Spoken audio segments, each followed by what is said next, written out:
Good morning, everyone. How's it going? I hope everyone's good on our lovely Friday morning, and thank you for joining us. We are live.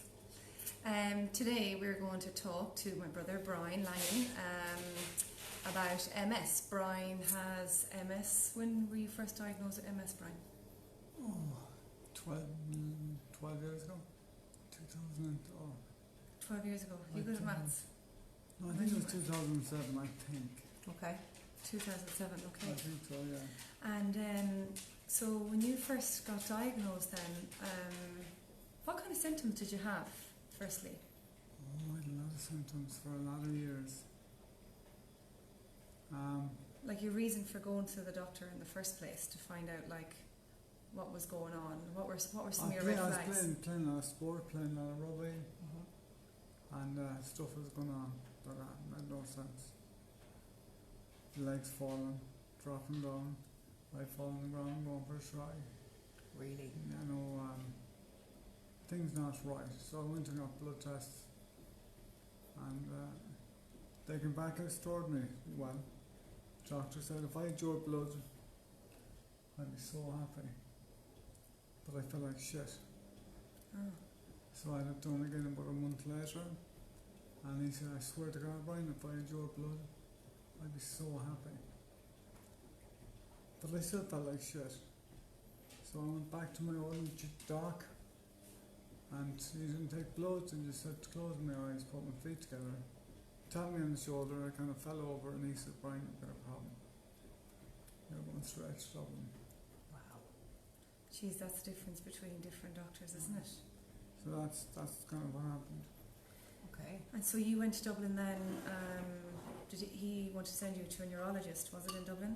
And when you went to the neurologist then, they did a certain amount of testing on you?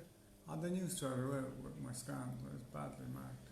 Really? On the brain An and MRI the spine. scan? Yeah. On the brain and the spine, so they knew straight away it was MS. There's no questions, God, how did you take that information when you found out that you had MS? Or did you really know much about MS? Do you know, like you don't know much about a certain illness? I didn't really know much about it. I knew when I got diagnosed, I knew I'd get cured. So I wasn't bothered about it. Awesome. And you see, that's the part, because from all the conversations I've had with Thelma, and I've never had a conversation with you about it, but she's always told me that your focus is very positive. Your focus is certainty, no doubt. And I think that's really important, because the minute you let doubt in, you might as well just fade away peacefully and just, that's it. So I knew I got wrote off when I was diagnosed. And you say wrote off that you would become quite bad first. I knew well to get better. I knew well about it. I knew it'd be totally wrote off, but it really has. It's been my best teacher. It allowed me to go deep inside. So and how to reconnect with myself? Yeah, because how different of a person are you now than what you were in the life before you had MS? How has it changed your personality? I know that before MS, if I never got it, I'd be still, life would still be cool, I'd be myself. But now, with MS, it's just allowed me to do so many different things. I saw so many fantastic places, ashrams, monasteries. I've done wonderful things, met amazing people, opened my mind to how I knew my mind was going to be opened. So, and the more I learned, the more I understood, the more convinced I was going to get cured. And when you think about your MS, or when you think, is he? Do you want to go outside? Is that what you're expecting me to do? To hit the door? This is our second time we've had a lovely, dog. With the ball. Yeah. Now. We have to look after our furry friends. Yeah. Do you want to leave the door open so that you can just leave them out there. You just stand there looking at us. So when you thought about, or when you think about when people get something like MS or any kind of an illness, do you see it as, so you've said that it's your biggest teacher, so do you see it as something to really learn from? Oh yeah, well I think on going a little bit deeper, I think connection with oneself should be taught at school. 100%. Do you know? And I think if you realise how amazing you are as people, like, we as people, and we have such a limited intelligence compared to the masterpiece that the body is. Yeah. So we try with our limited intelligence to get stuck into our illness or whatever that might be. And sure, like, that's the biggest joke ever. As opposed to reacquaint with yourself, whether it's going to just understand your illness and trust the body, make friends with the body. If you had a wife, you'd make friends with a husband, you go for dinner and whatnot, brothers, sisters, you'd always, you commit to that relationship, but you never commit to a relationship with yourself. Yeah, it's so true. So So I think when you commit to yourself and you the joy, like, I would safely say, I'm probably one of the happiest fellas in Ireland, or mine was probably. I love that. So like, that's the MS has allowed me to go deep inside, and to reacquaint. I think that that's a good point that you said, that you feel that you were so happy, and that, like, MS in a sense has kind of been a blessing for you because it's been a teacher for you, and it's allowed you to kind of go into yourself and get to know yourself on so many levels. But from a different perspective of, say, being your sister and family, like, sometimes it's difficult because we just kind of see you in this wheelchair, and we want you to live a fruitful life, and we want you to be happy, and we want you to be healthy, and yet you tell us that you're living a fruitful life, and you tell us that you're happy, and it's so difficult for us to understand that, and because I suppose we feel like basically shit the fact that, like, you've got MS and that you're in a wheelchair and it's affected us as well as it's affected you, and all we can see is you in the wheelchair. And I think that, I sent you on a video the other day about how people who are sick or unwell, all you see is the disability. You can't see that how could somebody be happy and have a disability. And I think that, that's something as well that maybe people could learn in school, is that Not to see the not disability. just to see the disability, to see that, like, I sent you on a video of that girl, Claire Wine something. She had a problem with her lungs and that, and yet she was living the most fruitful life in her hospital bed every day and became a public speaker because of it. And you tell me that you were like her in that this has brought you to, like, the most amazing places, like, of wellness in all sense, in yourself. It's grown a deeper friendship with you and your friends, but more so you and yourself, like, knowing you and your partying past and getting up to mischief, like, you were, like, complete bucko. Brian was such a bucko back in the day in school and felt like he was untouchable, and I think that the MS has really humbled you and has taught you such a massive sense of compassion and empathy. Like, would I be right in saying that, or? Well, I think you get in contact with yourself, when you realise that you are the cure. That people give too much focus on the external. What can I do, or what can happen, or I could be this, or I could be that way. Instead of just realising our own magnificence. And with that, then, when we have the courage to go deep inside, like, it's amazing what can happen. Like, the joy is absolutely amazing.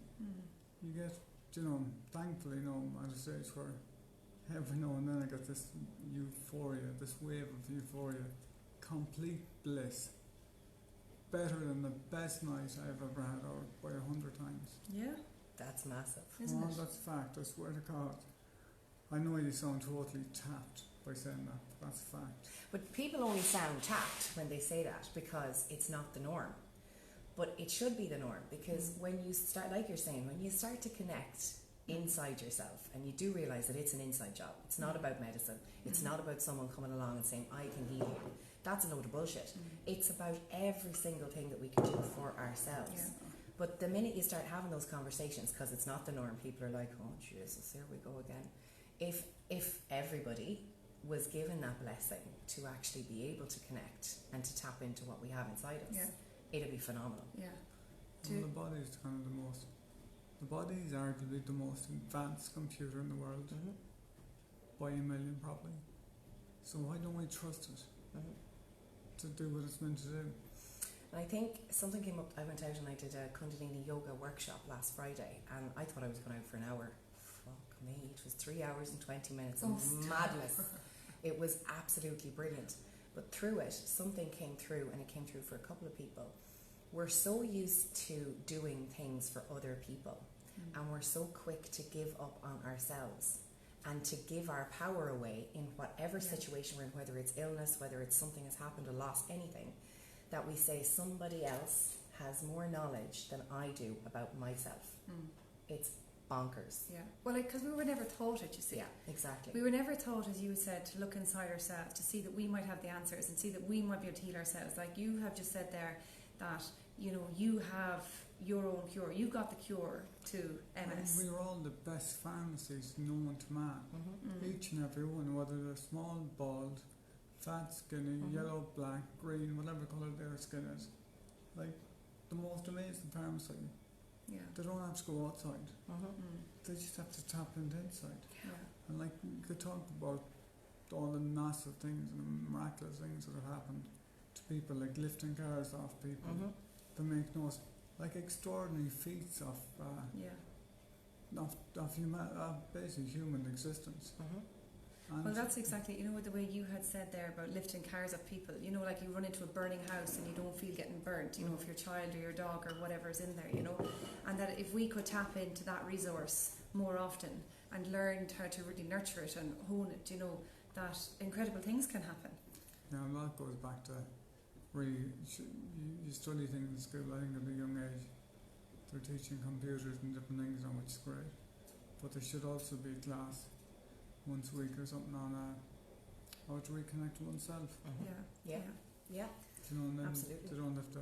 And you have done a lot of work on your mind, like since you have been diagnosed, say, with the MS, I think it's taken a couple of years, but you've kind of come around to then about learning the magnificence of the mind and how we can kind of recreate new neural pathways through meditation, through belief, through manifestation. So do you want to talk a bit about that, or what kind of things do you do to help your mind? Well, I think the mind is the most amazing and wonderful thing. It's got extraordinary potential.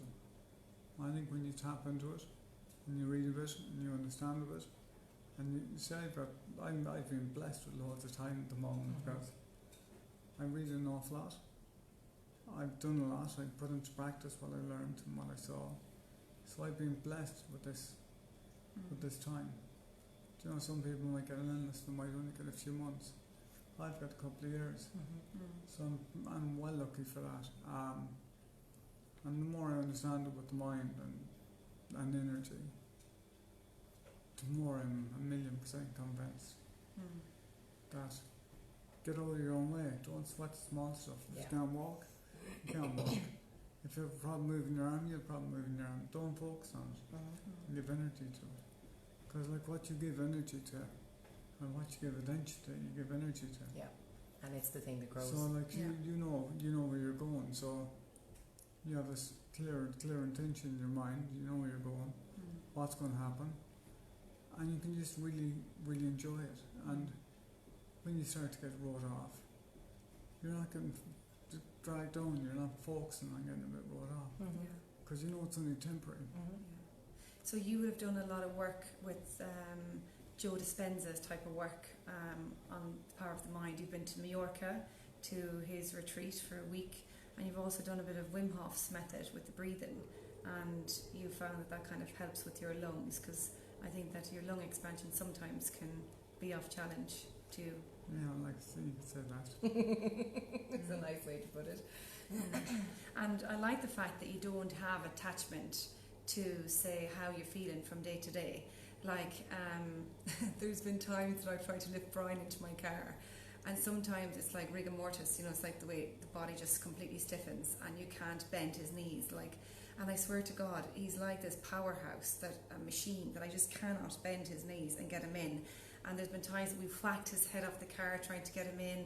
He has literally fallen over, he's nearly fallen out of the wheelchair, and all he does is laugh, like, you know, and he's like, I just don't take this seriously because I know like tomorrow will bring a different day and everything's fine, or your hand mightn't work one day and you'd say like my legs mightn't work another day, you know, and you don't take it seriously because then the following day you might take a tiny bit of a step, you know, when you're at the toilet or whatever the case may be, and you're saying as well that how different things are happening inside your body. Oh, there's massive things happening inside my body That people cannot see. Cannot see. If people could see the massive things that are happening inside. Can you describe any of them? Okay. The best way to describe it is, we'll even say in relation to walking. Mm-hmm. My legs are torn out, Okay. whereas it seems quite frozen, you know. Okay. So this feeling coming into the areas in my legs now that I've haven't had feelings in for a long time, you know. And just to interrupt you a second, just to let you guys know, Brian is in a wheelchair at the moment, and his legs will be quite stiff. So when Brian is saying that his legs will thaw out, sometimes they're so stiff he'd have to wear a pad between his knees so his knees don't kind of rub off each other. And so when they thaw out, you're getting like more feeling, is it, or sensation? No, I get more feeling. Like my pubic bone is totally. It's like a glacier when you get chip off glacier Mm-hmm. and it falls into water. You're getting closer, you're getting more deeper. It's like the pubic bone from the different work I'm doing. It's getting looser. There's chips falling off it, so I'm getting in deeper and deeper. So my legs have never been as loose. My legs have never, like only my feet now are kind of a little bit purple sometimes. Whereas before that purpleness has gone up to my knees. Or the circulation wouldn't be I working. can breathe an awful lot better. I can speak an awful lot better. But when I was in hospital, I'd say 2 years ago, I admitted myself to go because I could barely breathe. So it's night and day stuff. Yeah. But each time was bad, not to focus on being bad. Yeah. That's very Get difficult. out of your own fucking way. You see, I think the thing as well is we think it's difficult because, like Brian said in the beginning, it's not taught, right? So we're taught that everything has to be hard, that when we're sick we have to be sore, when we're tired we have to be sleepy, when we're X we have to be Y. As opposed to when we're sick, imagine if we didn't think of that sickness in the moment. Imagine if we could put ourselves in the, not thinking about the pain, but the possibility of what's going to happen on the other side of it. And that's so easy to say to people, but not so easy to implement. And it's not funny taught. that you said that because my son Moses, he was born with a heart condition and he had to get major heart surgery, so he was opened all down his chest. And in his recovery, they said that a child will heal faster. He was only 4 months of age because he would be moving himself like this and jerking around because nobody told him, or he didn't know that, oh my God, this is going to be sore. I can't do this. It's going to be too painful. And so they said that the recovery time is so much more quicker, not only because they rejuvenate faster like in their cells, but because but because they don't know no different. They don't know how to be in that moment, or maybe they know exactly how to be in that moment. That's the point. the Yeah. mind. The mind is an interfere. Yeah. Yeah. The mind is a wonderful thing, but your mind is a prison cell as well. Oh yeah, it can be. Yeah. And that's when you get a bit older. It's your mind that stops recovery, stops you healing, Yeah. because you think, oh, this is really bad, or this could happen, or that could happen. Whereas a young kid, they're in a certain brainwave and they don't even think They're in like the that. moment. Yeah. And like that is something that is really, really, really important. Not to get so transfixed on how it is. Oh, I'd open a heart surgery or whatever it might be. When he's a kid, he's like, oh yeah, I'd be surgery. And to be living in that story. Oh, yeah. Just, like that. Just getting out of your own way again, having a laugh. Yeah. And I see here, so talking about the mind and that, you from all the work that you have done, it's coming across to me that you are more in control of your mind rather than your mind being in control of you. Yeah, Would I be right in saying that? Totally. And so, say Brian would like different things that you would be on from the chemist, and whether they're drugs or That's otherwise. fish oil. So this is fish oil that Brian is taking here, and I want to see if you can see that. So Brian has asked the chemist to write on his labels different things, like as you can see here, that new MS cure. So that when Brian looks at this, he's looking at it from a positive perspective, about how your mind's in control and that we can trick our minds in ways to get like more positive outcome. Would you say that? You're just playing with it. Mhm. You're forever playing with it because you realise like how it can absolutely buckle you. So I think if people weren't as serious about themselves and you can relabel, like I've all my stuff relabeled, and like whether it's magnesium or whether it's vitamin D, it's all relabeled, and it's just to have a laugh. But it's a brilliant idea. Well, yeah, but it's all like so official chemist labels, but that's one of many things, and it's all just playing with the brain. Because the brain, like anything else, we've been taught from a young age, this has to be a certain way. So we have to break old habits of thinking. And whether that takes 1 month or 1 year or 7 years to soften what you're thinking, create new neural pathways, let it be. Don't put pressure on.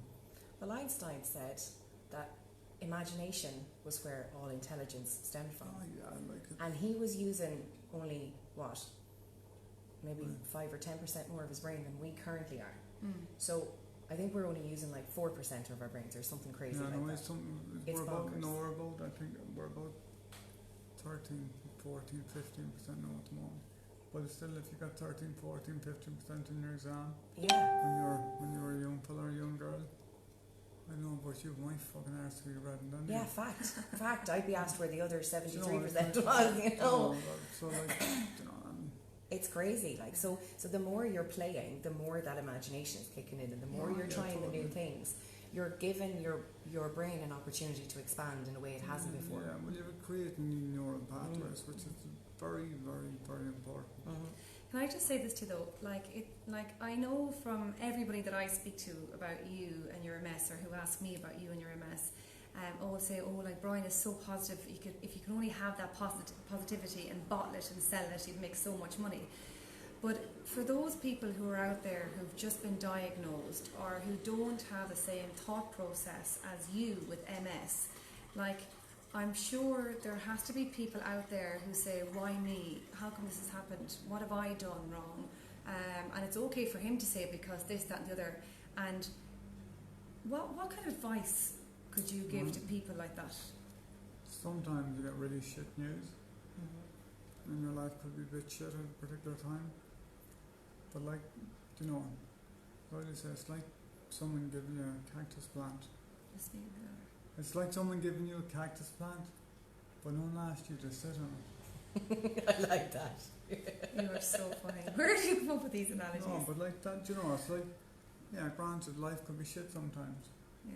You know, it's really hard. You get a bad cure, you get a bad disease or whatever, and like, you're going to be well rattled for a couple of months, but don't, maybe after a while, try not to give it so much energy and put so much trust in the external doctors, and the doctors are great and all that, but whatever it might be, just kind of develop a bit of a relationship with yourself, a bit of trust with yourself. Like, all our bodily functions that happen just as we're sitting here now, heart beats, you know, we're digesting food, our blood is flowing, you know, certain muscles and tendons and ligaments, and our brain is working, it's all done at the same time, so we don't have to do that. So essentially we have to get out of our own way and trust it's all going to be fine. Yeah. And I think once you can start it, I'm not saying anyone can do that, but like it might take 1 year, 2 years, 3 years, 4 years, and it's like anything, you don't get really great at something the first time. It's like playing sport. You need to train. Playing football or whatever, going fishing. To be a good fisherman, you need to do Put in practice. Put in the practice, put in the time. You don't just arrive at a place where everything's great. And sometimes your hardest path is kind of the one that you end up being most grateful for, you know? Yeah, but it takes time, you know. It just takes a little bit of time, but just realise that you will get there to put in the effort. And can I ask you this? How is or has your relationship changed, if it has changed, with your children? I have a cracking relationship with the kids. That's amazing to say that. Oh yeah, totally. Do they feel the same? Oh yeah, well, I've been afforded loads of time with them. You Yeah. what? I've been afforded loads of time with them, and brilliant. I suppose I'm a kid anyway myself, and I'll always be a kid Yeah. because I don't take life serious. Yeah, it's the best way to be though. Do you know? And so are you honest with them with where you are in your MS and about how bad it could be, how bad it is at Oh times? yeah, but they Do you laugh about it? Yeah. Can you joke about it? Just for people to know how they can be with their kids. I can safely say I've never had a bad hour in 12 years. That's unreal. And I genuinely mean that. My friends will tell you the same.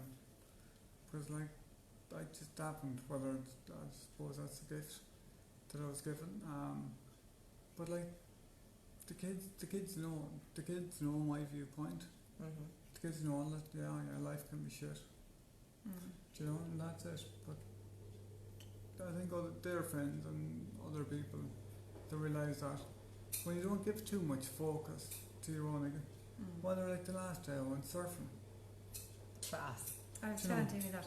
So for people to understand that you have gone surfing, like you're in a wheelchair, Oh yeah. how is that possible? Well, I just lied on board and put on a life jacket and went in that way. Do you And know your what's friend, you were saying to me that one of your friends went behind when a wave good? came and pushed you. One went to front, yeah.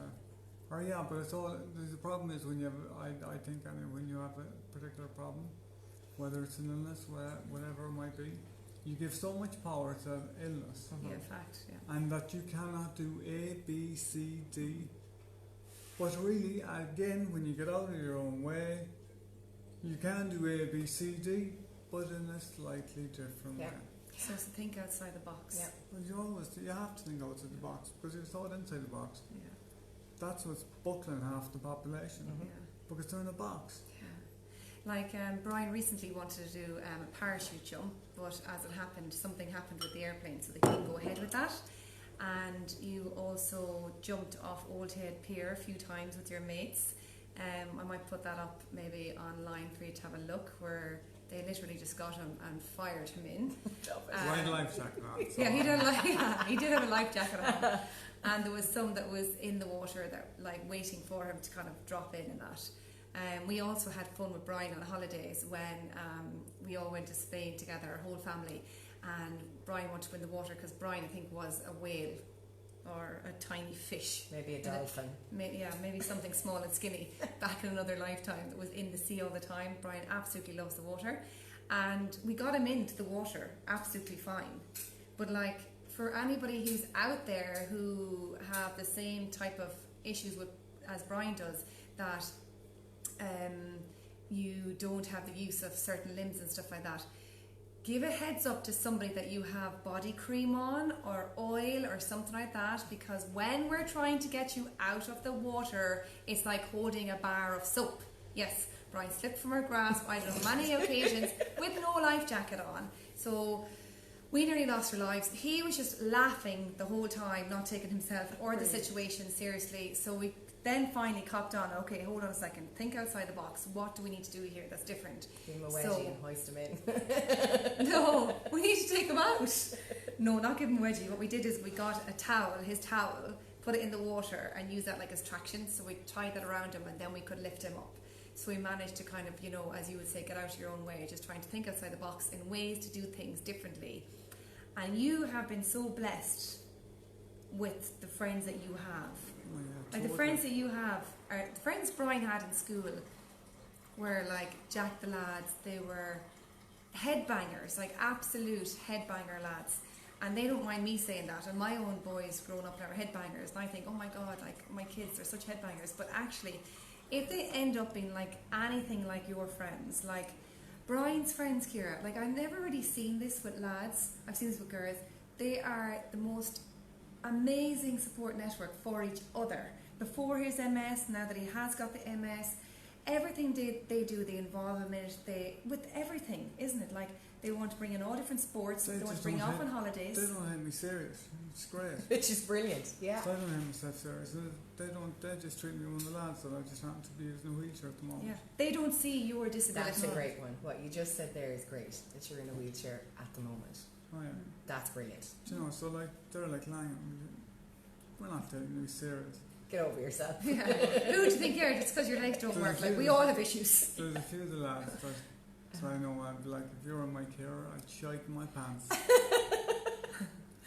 And have you found that because of the way you are, like, would you say that because you've grown so much as a person in yourself, been given this opportunity, do you think that you've shown other people how to grow with you, or have you always just had a great group around you? I've always had the biggest blessed group of friends. Yeah. That's fantastic. I tell you, my friends are the most amazing bunch. They're definitely the family you chose for yourself. Oh man, they're amazing. I said that there's fundraisers around for me. They're so extraordinary. And there's like, how many in your group of friends? Oh, it's just a lot. 10, 15. I think your carers coming in now. Yeah, there's a lot. Oh, no, they're extraordinary. Do you know, like, I do anything for them, they do anything for me. I'm so blessed. Yeah, you do. But it just goes to show, though, that you know, when you're surrounded by people who have the same values as you and have the same thought process as you, and like you're saying, don't take you seriously and have the crack. I want the best for you. The only thing you can do is grow. Yeah. If you're surrounded by people who don't get it, and who may have a tendency to treat you in a different way, or to treat you with kid gloves, then there's a chance that you'll kind of go, well, you know, how do I push forward from that? I think, you know, I was talking to somebody there, I'd say, at the Mayo game there, but when we got the shite kicked off us by Dublin. What, in the second half? Not sure what happened there. But I met a girl. We are so lucky to be there. I met a girl that and saw, I'd say 20 years, and we're chatting away, and she said her brother has got diagnosed with MS, and he's gonna push the family away and stuff. But like, really, I know certain things, whatever illness can be really shit, but it's so important not to get in the way of friends and family. Do you know, because they're there to help you and stuff. And if you, as I say again, if you can just reacquaint with yourself and be friends with yourself and realise that life's shit at the moment, but you don't have to give so much power to your life being shit. And you don't have to make everybody else's life shit because your life is shit. I like it, yeah. Do you know what I mean? It's like grand, just fuck it. There's loads of people that don't have illness, but like, it could be a really good thing. You might have time to do certain things that you never had time to do. I like that. I like the fact that you're saying make friends with yourself. We make friends with everybody else, and we may leave ourselves last. So it's a lovely... Because we can be so hard on ourselves and have such judgment. Like, how many people around the world, or you look at any YouTube videos or any Facebook, any Instagram, and them all, like, there's a common theme of people saying, oh, I'm not good enough, or whatever. And like, just to kind of find the love and compassion for ourselves, and that we're not good enough for who, really, at the end of the day. Do you know what I mean? Well, it's always outside. It's all external. And like, the external is only an act. And another thing I want to say to you, that I know that one of your kids said to me one time, they were a bit upset, you know, I think you were going through a hard time, and they were saying, you know, two of your kids have never seen you walking. They only know you, say, to be quite disabled and in a wheelchair and that. And they're saying, oh, you know, Daddy can never play football with me, and they're really sad about that. And in a way that kind of broke my heart. But then I said to that person that your dad mightn't at the moment be able to play football with you, but he goes to all your football games. Like, you drive up like to the pitch and watch every single football game. You like watch games on TV with them. You actually brought your child over to Manchester, was it? Oh yeah.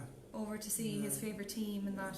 So there are dads out there that are able-bodied, that they can do that and that they don't, or maybe they're too busy or whatever, and so life has kind of slowed you down and made you or helped you reacquaint again with your family and have that really good quality time.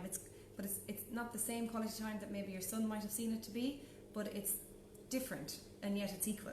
And once he's seen that perspective, then he kind of realised that, oh my God, I am lucky. Like, my dad actually comes to all of my games. He gives me that quality time. Like that's just amazing. And it's just thinking outside the box again, that how can you be there for your kids? How can you guys be there as a family and with illness on board? Do you know what I mean? And not to necessarily just, as you had said, to focus only on the illness, focus on all the other greater things besides the illness. Do you know? Well, what you focus on, you give attention to. Yeah. Whether it's your wife, whether it's your son, whether it's your daughter, you give energy to it because you're focusing on them. And you focus on all the things that you can't do in your life is a bit shit at the moment. If you focus on shit, you get more shit. Yeah, 100%. Simple as. Do you know? 100%. And the more shit you get a bit more shit. And then you realise that your life really is shit. Yeah. Because you've been focusing on shit for the last forever. Yeah, I think you like that word, shit. People find it really hard to understand that, to kind of come to grips with that actual theory.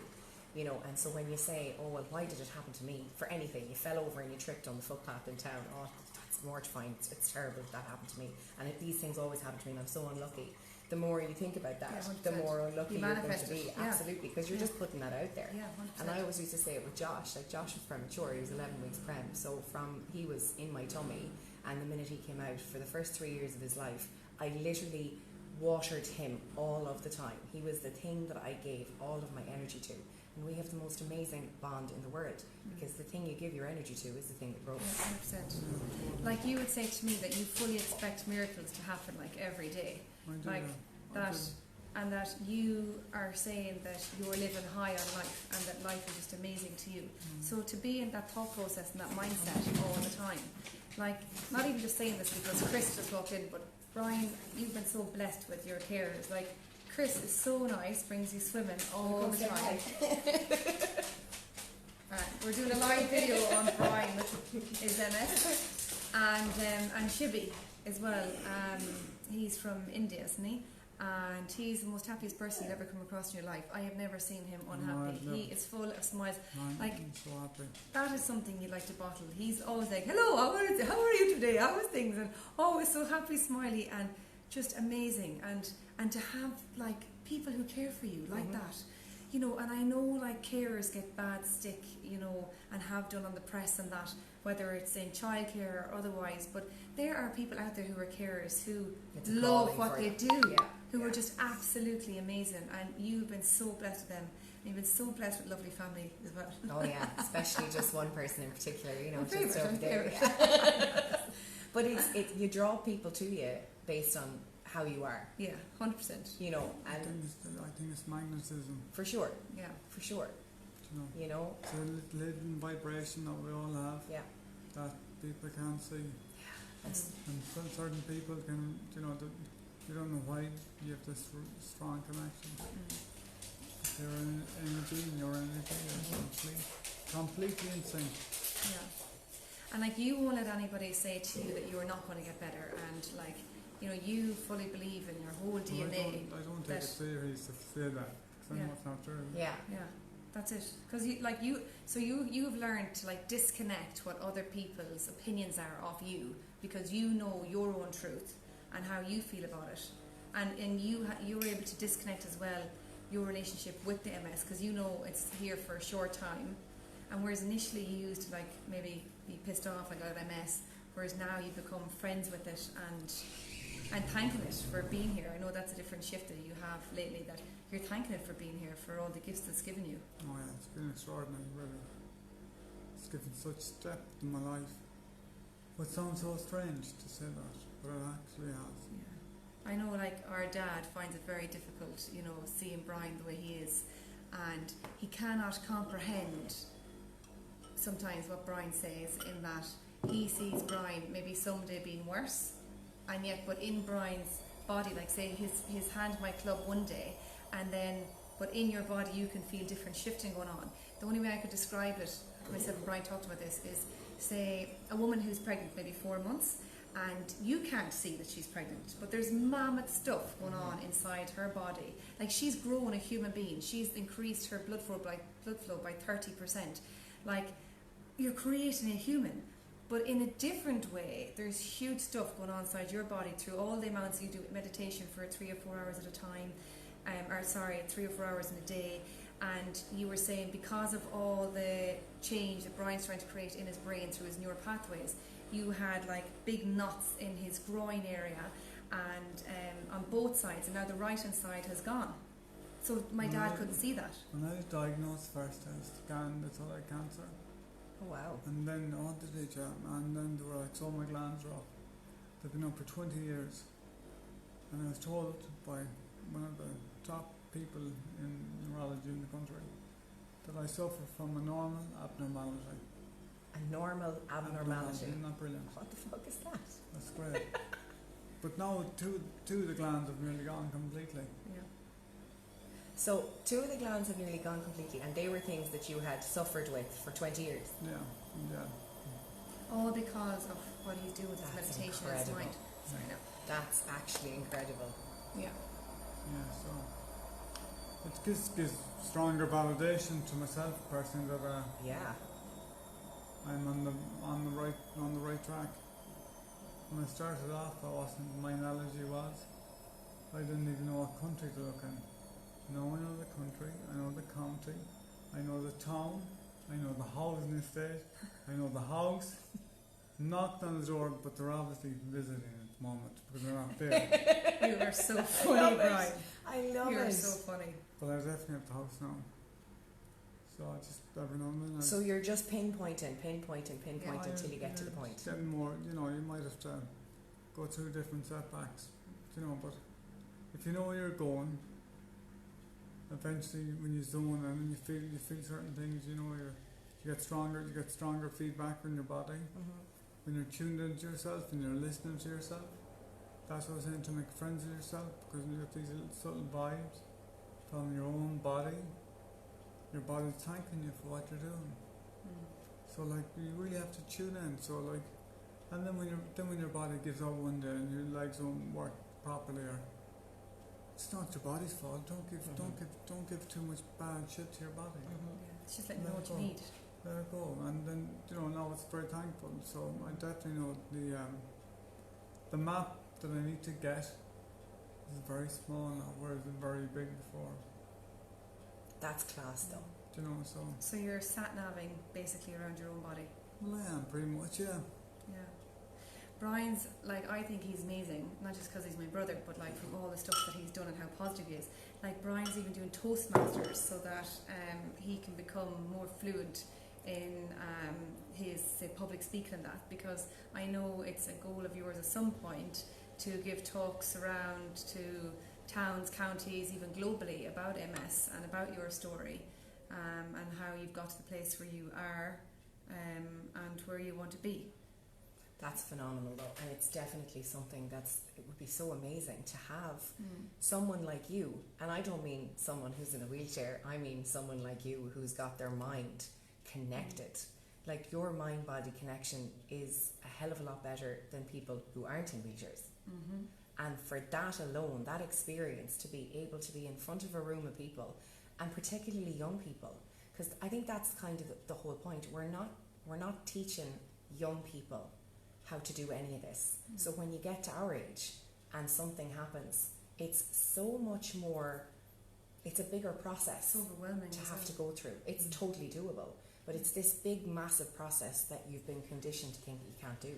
Yeah, when you're focusing on the external all the time, whether it's computers, whether it's their phones, it's all external, and they're given so much energy and power and validation to all external, and they realise the best computer is actually inside. Yeah. And we're never taught that in school, as I said earlier, and I think when we learn to reacquaint and we understand and develop a little bit of a relationship with their own bodies, I'm not saying to be self-absorbed, Oh yeah. but just get a relationship going, get out of your own way, don't be so focused or fixated on certain things. And I think that when you start giving your talks to people, you're not only going to help people with MS, but you're going to help all people. Because, people. Going back to what you said, we're not taught about things in school, about how to connect with ourselves. And like they're golden nuggets that everybody should be taught. And I just think that, you know, the quicker you go out and do that, the better. Get out of your own way. What they say, Craig Biden or what Braden's at? Biden, I think. You have to feel the feeling as if the prayer has been answered. That's lovely. Do you know, so, and all the old, like all, you know, go back, all the old tribes and the Amazons and different, up in the East, all the so-called esoteric ways of thinking, like, they knew. They were so connected with themselves and the source, what's out there, whether it's energy, whether it's God, whatever it might be. They are so connected. And unfortunately over here in the Western Hemisphere, we're getting a small bit better, but we're not connected. We're connected on phones, on emails, on We're getting Facebook. further disconnected. But like, the more we're so-called connecting, we're disconnecting. 100%. Yeah. Do you know, so like, and all, as I said, all the, you look at some of the, look at India, you look at up the Himalayas and stuff. Do you know, all these old gurus and all these amazing people. And they meet. They But see each you know, other. and like, they've really got it nailed. And unfortunately, the more we're thinking we're nailing it, the further we're moving away from it. Yeah, I think you're dead right. You know, having that connection face to face, having that understanding of yourself is where the real connection is. Where it lies. So listen, we're going to finish up, and thanks ever so much for taking the time to chat to everybody here, and myself and Ciara, about And you're MS. savage. You're absolutely awesome. You really are. You're fab. Doing what you're doing on the inside is class. I can't wait till your talk starts. I really can't. By the way, no pressure. Just saying.